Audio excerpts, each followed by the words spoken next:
Our next guest is the first survivor of clerical abuse to have had a private audience with Pope Leo XIV. David Ryan and his brother Mark were repeatedly sexually abused whilst attending Blackrock College during the 70s and 80s. Here to share his stories, David Ryan, and CEO of 1 in 4, Deirdre Kenny. Good morning to you both. Thanks so much for coming in to see us. Thanks so much. David, can you talk to us a little bit? What age were you when the abuse first started? When I was around 11, that's what I remember. And it just progressed until 18, 19. Had just started in Blackrock?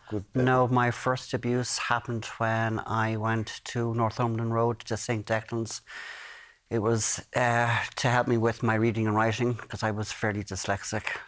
So my parents wanted me to go there just before I went into secondary to kind of help me boost me up a bit.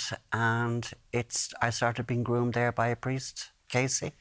And by grooming, what, because I remember in the documentary on One, this was one that was released that you were in, you said he wasn't just grooming me, he was grooming my parents.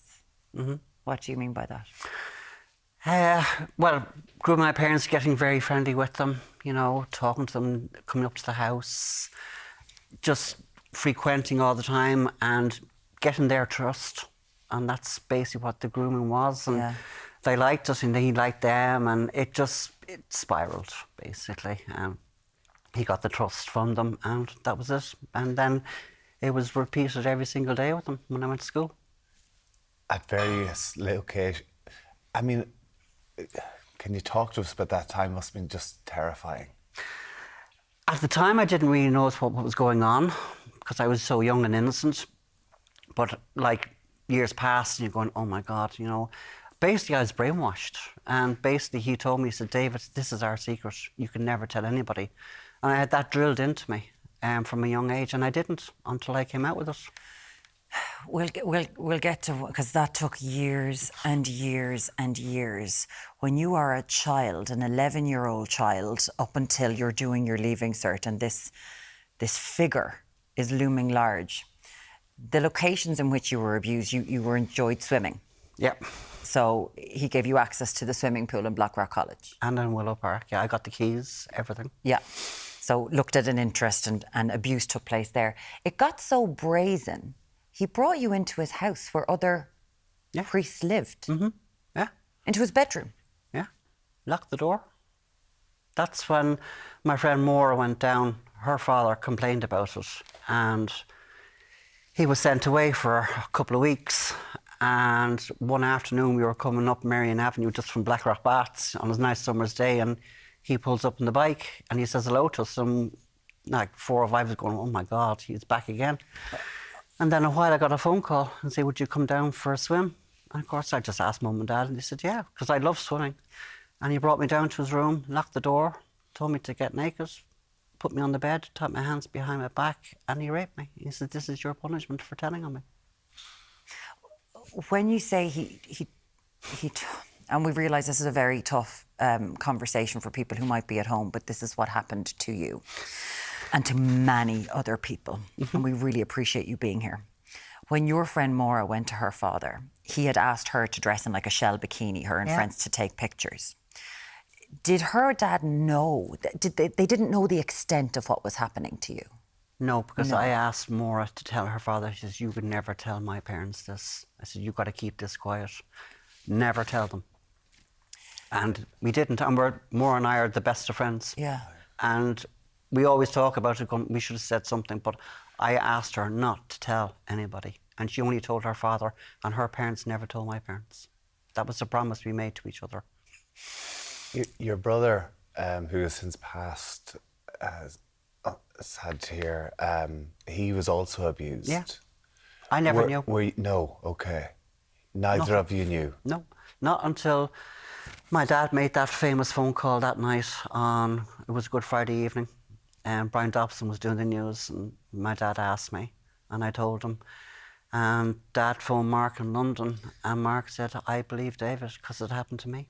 This was in 2002. You had run away after your leaving cert to England, as had your brother Well, Mark. not just straight away. I mean, I did a few things, but I went down to Tipperary for a while, and No, I had to go. You had to go. Cope. And Mark was living in England as well, and you moved back to Ireland in 2002, and you were watching the 6-1 News where they were talking about clerical sexual abuse. Yeah. And your father turned to you. Yeah. And Dad asked, had an idea. I'm convinced he had an idea, but I never said anything. And then he turned around and says, David, did anything ever happen to you with that priest in Blackrock College? And I said, yeah, it happened. And that's, I wanted to tell him. I came home because my friend Michael, 2 doors up, also abused by the same priest. We said we were going to do it. So we went down to Gleason's, had a drink, Dutch courage. Michael got the better Dutch courage than I did. He told his parents that night I couldn't do it.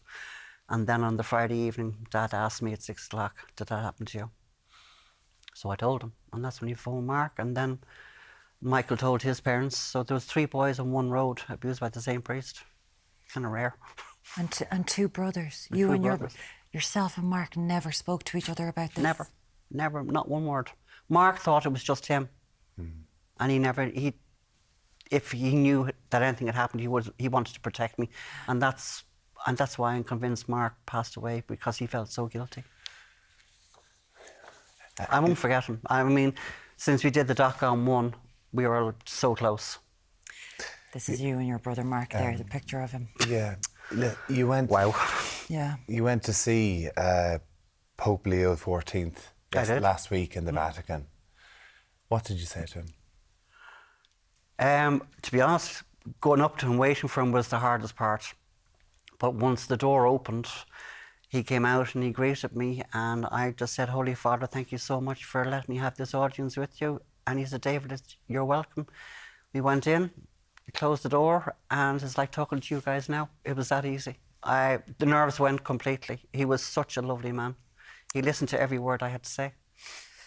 And did he accept responsibility for people within the church? Ooh. He apologised to me, and his empathy and sympathy was lovely.